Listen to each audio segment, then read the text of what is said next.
this is Karen Schoen, and today I'm going to ask you to use your voice and stand up and be heard, because recently the legislators in Florida passed HB 87, which was a disastrous bill for we the people.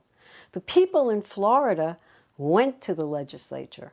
They told them, do not pass this bill, but there were not enough of us, and the bill was passed anyway. Why was this bill a disaster? Fraud was committed on Floridians through banks who had absolutely no desire to service a loan. They could care less whether or not the people could pay their loans back. They were only interested in how many houses could they sell so that they could turn around, take that paper, repackage it, and sell it on the open market. That is how the mortgage meltdown started. When those packages went to Wall Street, often they were broken up and resold and resold and resold over and over again.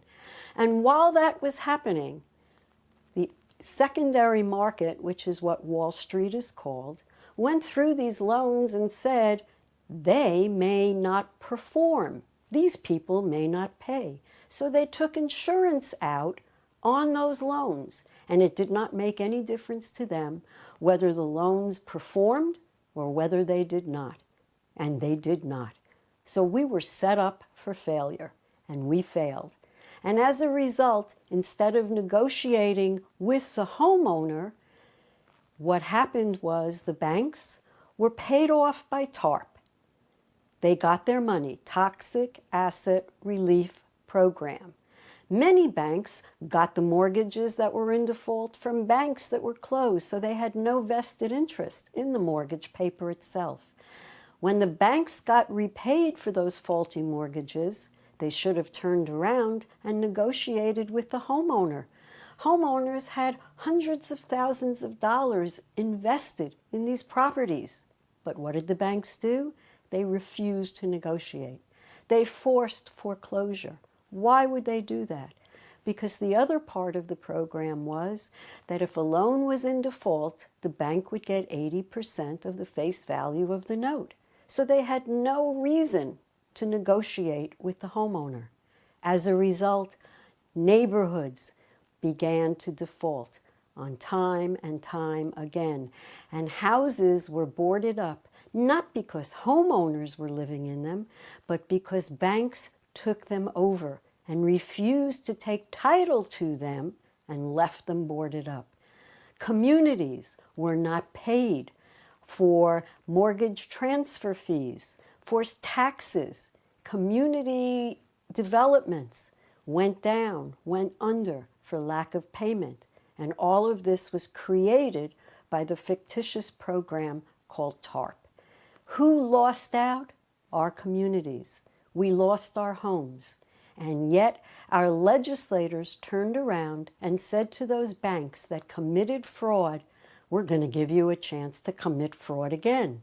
We will give you the opportunity to not have to produce paperwork for the homeowner, to stall and stall, because we're going to shorten the length of time that a homeowner has to be able to go through the foreclosure process. That's wrong. Banks can stall. When I asked the legislators why they had done that, they said because the neighborhoods are boarded up from those homeowners. Well, they're not. It's the banks. And what did they do? They gave banks, the fraudulent banks who committed fraud, the same opportunity to commit fraud again. The net result is they want your property. That's the real goal. There is no desire to negotiate.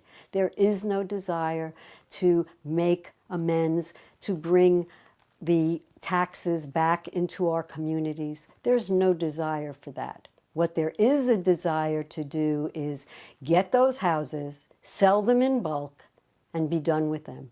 And often we will see the same thing happening in Florida neighborhoods as we see in Detroit, where bulldozers are coming into actual neighborhoods and destroying them. We don't want that for Florida, and we want 87 repealed. We don't want fraud. to be created and committed by the same people that have already admitted that they created fraud.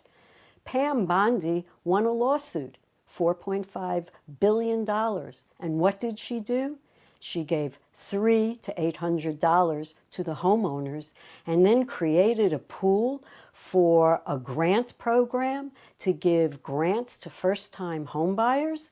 Isn't that how we got here in the first place? That money belonged to the homeowners. That money belonged to the people who were robbed from the equity of their homes.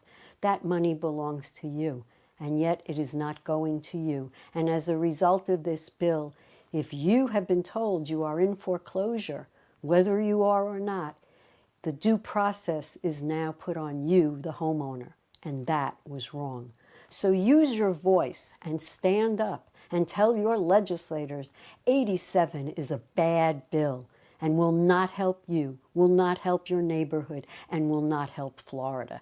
And it should be repealed.